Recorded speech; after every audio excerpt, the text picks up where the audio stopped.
In this procedure, a recombinant vaccine expressing SARS-CoV-RBD protein is prepared, and its ability to induce neutralizing activity against a SARS pseudovirus is evaluated. First, the RBD protein is expressed and purified from the culture supernatant of transfected 293 T cells.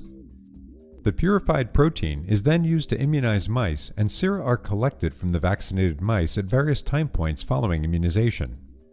To quantify the neutralization potential of the immune sera, a pseudovirus neutralization assay is performed. Recombinant-produced luciferase-expressing SARS pseudovirus is produced and incubated with the titrated mouse sera. Next, the ability of these neutralized viruses to infect SARS-CoV receptor ACE-expressing cells is assessed by measuring the relative luciferase activity in infected cells. 50% neutralizing antibody titer can then be calculated.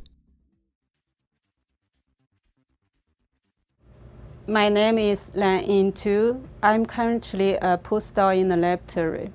The main advantage of this pseudovirus neutralization assay over existing techniques such as live virus-based neutralization assays is that this technique is relatively safe, does not require an infectious SARS virus, and can be performed in a non-bisafety laboratory. My name is Shibo Jiang. Demonstrating procedure will be Lanying and Jixiang. Lanying is a postdoc research fellow in my laboratory who has focused on the development of vaccine against emerging infectious disease such as SARS and influenza.